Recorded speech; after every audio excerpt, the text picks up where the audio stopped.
سے ملے گی تو مانوں گا، نہیں ملے گی تو اس کائنات کے اندر تحفظ حدیث کے، تحفظ ختم نبوت کے سب سے بڑے علمبردار کوئی ہے تو اہل حدیث ہیں، صرف اہل حدیث۔ سلفیوں کو چاہے کتنا آتنکوادی کہو، چاہے کتنا دہشت گرد کہو، تمہارے کہنے سے دہشت گرد ہم ہو نہیں جائیں گے، تمہارے کہنے سے آتنکوادی ہو نہیں جائیں گے۔ یہ تمہارے سینوں کی کثرت تھی جو اللہ تعالیٰ نے پارلیمنٹ میں تمہاری زبان سے نکلوا دیا۔ اب سنیے جو منظر دیکھنے کے لائق ہے، فجر کی نماز کا وقت ہے، آپ نے آواز سنی، ابو بکر نماز پڑھا رہے ہیں، پردہ ہٹایا حجرہ عائشہ کا، پردہ ہٹا کر کیا دیکھتے ہیں؟ حضرت ابو بکر مصلی امامت میں کھڑے ہیں جہاں اللہ کے رسول کھڑے ہوتے تھے، اور سارے صحابہ آپ کے پیچھے نماز پڑھ رہے ہیں۔ جیسی پردہ ہٹا ہوا دیکھا، ابو بکر پیچھے کی طرف ہٹنے لگے، آپ نے خاص کر اشارہ کیا نہیں تو بھی نماز پڑھاؤ۔ اس دن ایسا لگا اللہ کے نبی صلی اللہ علیہ وسلم کا چہرہ ٹمٹما اٹھا، چمک اٹھا۔ آپ نے جب پردہ کھولا تو صحابہ کرام فتنے میں نہ پڑ جائیں، نمازیں توڑنے نہ لگ جائیں، ایسا لگنے لگا کہ اللہ کے رسول کی خیریت اور خبر پوچھنے کے لیے کہیں ٹوٹ نہ پڑے کہ آپ کیسے ہیں، لیکن فوراً یہاں آپ نے اشارہ کر دیا کہ پہلے نماز ادا کرو۔ اور ابو بکر کو مصلی امامت میں کھڑا دیکھا تو آپ خوش ہیں اور خوشی سے چہرہ تلملا اٹھا، آپ نے پردہ فوراً چھوڑ دیا۔ صحابہ نے نماز ادا کر لی اور پھر نبی اکرم سے ملاقات کرنے کے لیے چلے آئے۔ اس دن آپ نے کچھ خوشی محسوس کی، لیکن یہ خوشی یہ صحت زیادہ دیر پائیدار نہ رہ سکی، پھر آپ کی طبیعت بگڑ گئی، پھر سورج نکل آیا، پھر آپ کے پاس کوئی دوسری نماز کا وقت نہیں آیا۔ چاند کے وقت آپ نے حضرت فاطمہ کو بلوایا، حضرت فاطمہ آئی، حضرت فاطمہ نے نبی اکرم کو دیکھا تو چیخ پڑی، واہ کر بابا، آئے میرے ابو کی تکلیف۔ اللہ کے نبی نے فرمایا فاطمہ آج کے بعد تیرے ابو کو کبھی بھی تکلیف نہیں ہوگی۔ اس کے بعد آپ نے ان سے سرگوشی کی اور کان میں کچھ ان کے راز کی بات کہی، حضرت فاطمہ رونے لگی۔ اس کے بعد آپ نے پھر ان سے سرگوشی کی، حضرت فاطمہ ہنسنے لگی۔ پہلی بار سرگوشی کی تو فرمایا فاطمہ آج کی بات تیرے باپ کو کبھی اتنی تکلیف نہیں ہوگی اور تیرے باپ آج اللہ کو پیارے ہو جائیں گے۔ حضرت فاطمہ رونے لگی۔ اس کے بعد فرمایا دوسری بار جب ہنسی تو فرمایا فاطمہ اللہ تعالیٰ نے تجھے جنت کی تمام عورتوں کا سردار بنا دیا اور میرے اہل بیت میں تم سب سے پہلے مجھ سے ملاقات کرو گی۔ یہ سنتی ہیں تو ہنس دیتی ہیں اور اس کے بعد جانے لگتی ہیں۔ حضرت عائشہ نے پوچھا اے فاطمہ اللہ کے رسول نے سے تمہارے کان میں کیا کہا کہ پہلے تم روئی پھر کیا کہا کہ تم ہنسی؟ حضرت فاطمہ نے فرمایا امی عائشہ یہ میرے اور میرے ابو کے درمیان ایک راز کی بات ہے جو میں نہیں بتا سکتی، یہ میرے اور میرے ابو کے درمیان ایک راز ہے جو میں نہیں بتا سکتی۔ لیکن نبی اکرم کے انتقال کے بعد اپنی ماں ہونے کا حق جتا کر حضرت فاطمہ سے پوچھا کہ تمہیں اپنی ماں کا حق ہے، بتاؤ کیا کہا تھا؟ تب حضرت فاطمہ نے نبی کے انتقال کے بعد بتایا تھا کہ پہلی بار جب کہا تھا تو یہ کہا تھا جس پر میں روئی، اور دوسری بار جب میں ہنسی تو یہ کہا تھا جس کی وجہ سے میں ہنسی۔ کوئی بتایا پہلے نہیں بتایا۔ میرے بھائیوں آپ نے حضرت فاطمہ کی پیشانی کو موزہ دیا۔ حضرت فاطمہ نے اپنے ابو کی تکلیف کو دیکھ کر کہا واہ کر بابا ہائے میرے ابو کی تکلیف۔ حضرت فاطمہ کے جانے کے بعد حسن اور حسین کو بلایا، حضرت حسن اور حسین کو بلا کر دیا، آپ نے وصیت فرمائی، آپ نے لوگوں کو فرمایا یہ دونوں میرے جگر کے ٹکڑے ہیں، جس نے حسن اور حسین کو ستایا اس نے مجھے ستایا اور جس نے حسن اور حسین سے محبت کی اس نے مجھ سے محبت کی۔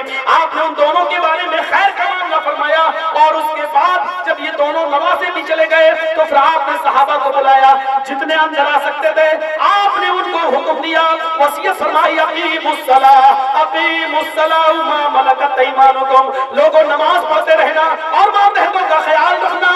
یہ لوگ بھی چلے گئے، آپ نے فرمایا سب ہٹ جاؤ، میری بیویاں میرے پاس رہیں۔ آپ کی ساری ازواج مطہرات آپ کے پاس آ گئی، ایک ہی کمرے میں بیٹھی ہوئی ہیں۔ نبی اکرم صلی اللہ علیہ وسلم کی جان اکھڑنے لگی، آوازیں بند ہونے لگی، نظریں آسمان سے ٹکنے لگی۔ حضرت عائشہ نے آپ کو سہارا دیا۔ حضرت عائشہ فرماتی ہیں وہ دن میری خوشی کا ٹھکانہ نہیں تھا کیونکہ آپ کا انتقال میری گود میں ہو رہا تھا، آپ کی آخری سانسیں میری گود میں نکل رہی تھی، آپ میرے لبے اور سینے کے درمیان اپنا سر رکھے ہوئے تھے، اتنے میں میرے بھائی آ گئے، نبی کی آواز بند ہوئی، میرے بھائی عبد الرحمن مسواک کر رہے تھے، آپ اس مسواک کو دیکھنے لگے، میں نے پوچھا کہ آپ مسواک کریں گے؟ فرمایا اشارہ کیا، میں نے اپنے بھائی سے مسواک لی، آگے کا حصہ توڑا، میں نے اس کو نرم کیا اور میں نے محمد رسول اللہ کو دے دیا، میں نے اپنی زبان سے اس کو کوچ کوچ کر نرم کیا اور پھر میں نے نبی کو دے دیا۔ اللہ کے رسول نے میری جھوٹی مسواک اپنے منہ میں لیو کرنے لگے، مجھے یہ خوشی بھی ملی کہ میرا لعاب اللہ کے نبی کے لعاب سے آخری دن انتقال کے موقع پر مل گیا۔ اس کے بعد پانی کا بھرا ہوا کٹورا پیالہ تھا، کہنے لگے اشارے سے یہ میرے پاس لاؤ، مسواک گر گئی اور آپ پانی کے برتن میں اپنے ہاتھ کو ڈالنے لگے، پانی کے برتن میں ہاتھ کو ڈالتے اپنے چہرے پہ ملتے جاتے اور کہتے جا رہے تھے لا الہ الا اللہ ان الموت لسکرات، موت کے لیے بڑی بے چینیاں ہیں، موت کے لیے بڑی پریشانیاں ہیں، بڑی بے چینیاں ہیں، اللہ کے علاوہ کوئی معبود نہیں، موت کے لیے بڑی دقتیں اور موت کے لیے بڑی بے چینیاں ہیں۔ آپ یہ کہتے جاتے اور پانی کے چھینٹے اپنے جسم پر ملتے جاتے، اچانک ہونٹ ہلنے لگے، اچانک ہونٹ ہلنے لگے، آواز تو پہلے ہی سے بند ہو چکی تھی۔ حضرت عائشہ نے دیکھا کہ کھلی کی کھلی رہ گئی اور اللہ کے نبی کی ہونٹ ہل رہے ہیں۔ میں نے اپنا کان لگایا تو اللہ کے نبی صلی اللہ علیہ وسلم کے آخری جملے یہ نکل رہے تھے فی الرفیق الاعلی اللہم فی الرفیق الاعلی اللہم فی الرفیق الاعلی اللہم فی الرفیق الاعلی۔ اے اللہ صالحین میں، شہیدوں میں، نیک لوگوں میں مجھے بھی پہنچا دے، اے اللہ نیک لوگوں میں میرا بھی ٹھکانہ بنا دے، اے اللہ صالحین میں، شہیدوں میں، شہداء میں مجھے بھی پہنچا دے۔ اور یہ آخری جملہ نکلا اور اللہ کے رسول صلی اللہ علیہ وسلم کی روح شہداء اللہ پھر رفیق الاعلیٰ رفیق اعلیٰ سے جا ملی۔ میرے بھائیوں کائنات کو روشن کرنے والا یہ سورج پھر ہمیشہ ہمیشہ کے لیے غروب ہو گیا۔ حضرت انس بیان کرتے ہیں کسی کو یقین نہیں ہو رہا تھا کہ اللہ کے رسول کا انتقال ہو گیا۔ حضرت عمر نے تلوار نکال لی، اگر کسی نے کہہ دیا کہ نبی کا انتقال ہو گیا تو گردن اڑا دوں۔ جیسے موسیٰ اللہ سے ملنے گئے پھر واپس آئے، ویسے ہی اللہ کے رسول بھی ملنے گئے اور واپس آئے۔ اس وقت حضرت ابو بکر نے تلوار چھینی اور منبر پر کھڑے ہوئے اور فرمایا لوگوں ما کان منکم یعبد محمدا فإن محمدا قد مات، تم لوگوں میں سے جو محمد کی عبادت کرتا تھا، جو محمد کو پوچھتا تھا، جو محمد کو خدا سمجھتا تھا، تو سن لے فإن محمدا قد مات، محمد انتقال کر چکے ہیں۔ اہل حدیثوں ڈرنے کی ضرورت نہیں ہے، وفات کر گئے، وصال کر گئے، جو لفظ استعمال ہوا بولو، تم اس کائنات کے اندر شریعت محمدی کے سب سے بڑے علمبردار ہو، تحفظ سنت کے سب سے بڑے علمبردار تم ہو۔ اور کعبے کی رب کی قسم جب تک اہل حدیث کا ایک ایک بچہ اس ہندوستان کی دھرتی پہ زندہ رہے گا، ختم نبوت پر کبھی ڈاکہ نہیں ڈالنے دے گا۔ ہمارے اندر لاکھ کمیاں ہوں، ہمارے اندر لاکھ برائیاں ہوں، لیکن اللہ کی قسم ختم نبوت پر ڈاکہ ڈالنا نہ پہلے کبھی پسند کیا نہ میں آج پسند کرتا ہوں۔ میرا کوئی امام نہیں ہے، میرا امام صرف آمینہ کا لال جناب محمد رسول اللہ ہے۔ تمہارے 50 امام ہیں، لاؤ ان کی بات آمینہ کے لال سے ملے گی تو مانوں گا، نہیں ملے گی تو ریجیکٹ کر دوں گا۔ چاہے جو ہو، اس کائنات کے اندر تحفظ حدیث کے، تحفظ ختم نبوت کے سب سے بڑے علمبردار کوئی ہے تو اہل حدیث ہیں، صرف اہل حدیث ہیں۔ سلفیوں کو چاہے کتنا آتنکوادی کہو، چاہے کتنا دہشت گرد کہو، تمہارے کہنے سے دہشت گرد ہم ہو نہیں جائیں گے، تمہارے کہنے سے آتنکوادی ہو نہیں جائیں گے۔ یہ تمہارے سینوں کی کثرت تھی جو اللہ تعالیٰ نے پارلیمنٹ میں تمہاری زبان سے نکلوا دیا۔ ابھی جو چھپی ہوئی چیزیں ہیں وہ اور بھی جلدی نکلیں گی۔ میرے بھائیوں اگر دہشت گردی کا چہرہ دیکھنا ہے تو ان کا دیکھو جو ابو بکر البغدادی کو لیٹر لکھتے ہیں۔ اگر دہشت گردی کا چہرہ دکھانا ہے تو ان کا دکھاؤ جو ابو بکر البغدادی کو امیر المومنین مانتے ہیں۔ میرا اشارہ کہاں ہے وہ آپ سمجھ گئے ہوں گے۔ میرے بھائیوں مجھے نام لینا کوئی ضروری نہیں ہے اور یہ 2 کوڑیوں کے لوگوں کے میں نام لے کر لاکھوں کروڑوں کی تقریر کو میں برباد کرنا چاہتا ہوں۔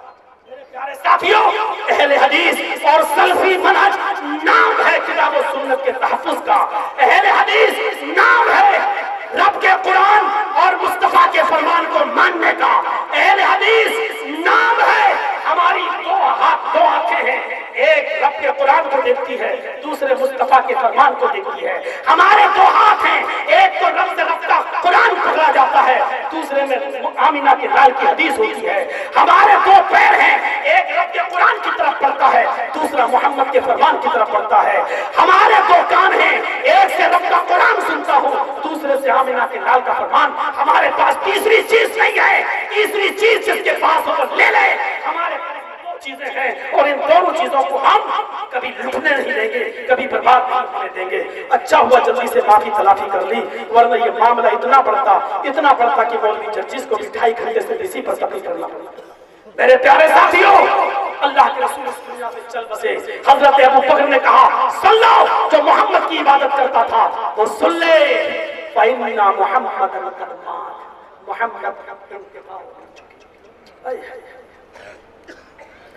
اور تم میں سے اللہ کی عبادت کرتا تھا, من کان منکم یعبد اللہ, جو تم میں سے اللہ کی عبادت کرتا تھا وہ سن لے, فإن اللہ حی لا یموت, اللہ زندہ ہے کبھی مرے گا نہیں. اور پھر کہا عمر ہوش میں آؤ, کیا تمہیں معلوم نہیں قرآن میں آیت نازل ہوئی, وما محمد الا رسول قد خلت من قبلہ الرسل, اے محمد تم تو ایک رسول ہو, تم سے پہلے بھی بہت سے رسول گزر چکے ہیں. افإن مات, اگر یہ مر جائیں, او قتل یا قتل کر دیے جائیں, تو کیا تم اپنے پیروں کے پر پلٹ جاؤ گے؟ ومن ينقلب على عقبيه, اور جو اپنے پیروں کے بل پلٹ جائے گا وہ اللہ کا کچھ نہیں بگاڑ سکتا. یعنی محمد جو موت لکھی تھی وہ آ چکی ہے.